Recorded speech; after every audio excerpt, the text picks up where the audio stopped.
In a complex process, these are some of the things that I think we need to keep in mind. They're difficult to frame, there's lots of root causes, lots of people involved, they're emergent, and there's paradoxes.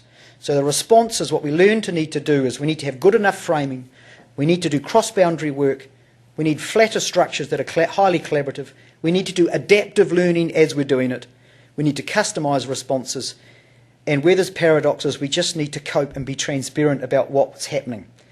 Now, all that column around the response, they were all the ways that we need to operate in Wesley Community Action in our partnership with the Mongrel Mob and Black Power. We needed to, if we tried to nail everything down before we actually went and did the family camp, we never would have done it.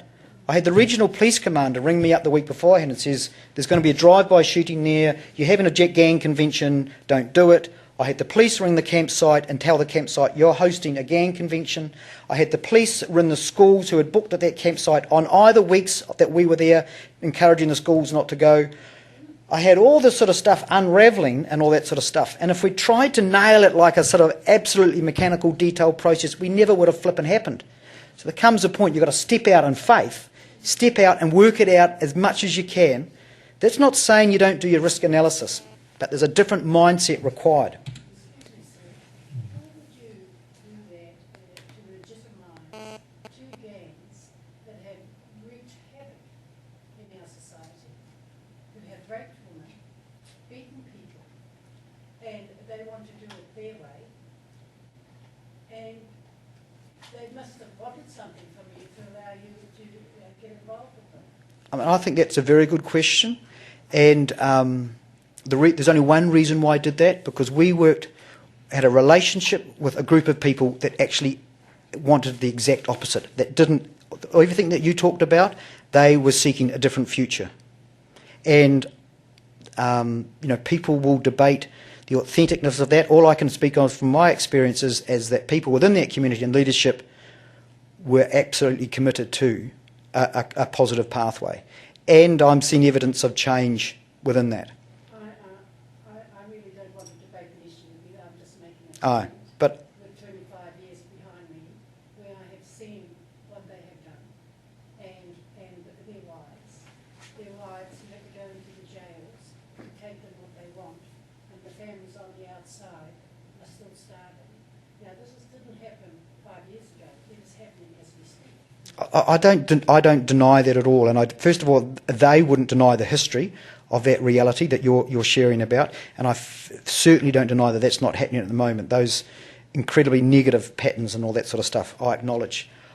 I'm coming from where there's positives, where people are wanting to do good and are genuine in that, then putting some support in there is a smart move. Well, I have to say to you is that there are many Māori people, for example, because there are maybe a lot of them are in gangs, but there are other Māoris who are not in gangs who could well benefit from what you have to offer. May I just say that? Yeah. And we don't work exclusively with gangs as well. We work across the continuum, so I acknowledge this. I'm just using this example for this workshop. I just have to say that. Thank you. I want to acknowledge your viewpoint and experience. And yeah. So linking back to what the framework and thinking. So what? I'm suggesting that if we understand the welfare system and anything we design it's a living system, and living systems can only be disturbed, never directed, and that sort of stuff. We fail. We forget about that, I think, in government. So what? It's essential to remember that change originates when we change our awareness of who we are. It may sound a bit sort of new agey and flaky for a conference around welfare reform. However, I think we need to sort of reframe who we are as participants in a society and in community and in the welfare system. And what the old pattern mindset is that we have all these conversations about the issue of welfare, and there's always the people out as the other person. So in community groups, get together and moan about government or government departments as if they're outside the room. Or you sit in government policy shops and that, and you talk about the others as if they're the beneficiaries, or those people out there, and the language we use excludes and puts them, the DPB, or using the labels with which we created. And somehow we've got to put ourselves all in part of the system. We all actually demonstrate welfare. We're all part of a welfare system within our family systems, our whānau systems, our street, our neighbourhoods, our communities. We all are involved in the process of reciprocity and welfare. So all the welfare system is we need to humanise that rather than lose it. So just a drawing that says to me there's always multiple levels of things, whether you see the reflection on the water, the leaves on the water, or the fish beneath it. There's always multiple layers to when we understand things systemically. Just briefly, I find it helpful to be reminded very simply that we're human beings. And I want to use that just briefly to say that the human part is the part around the structure and form and content. And the being part is around the experiential and the awareness of and that. And I think in our thinking how clever we are, our Western society, we've emphasised one part over the other. So if we relate that to the welfare system, the structural and the human part is the benefit levels, the abatement, the rules, criteria and the target groups.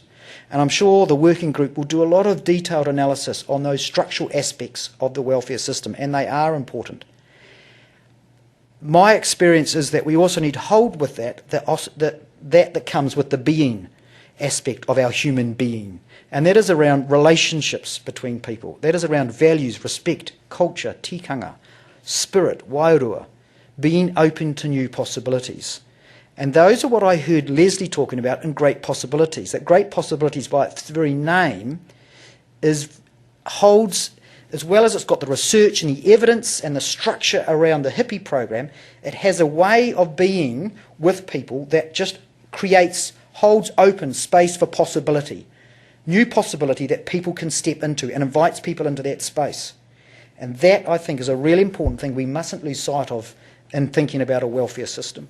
So the human and being are not competing concepts. We can't be either a human or a being. We are human beings.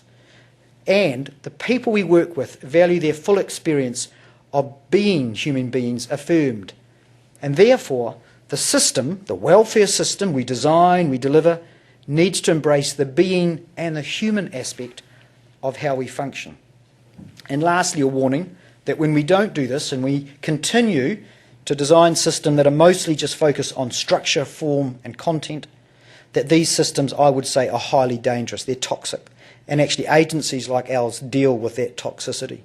They're dangerous because they are unstable, because they become rigid.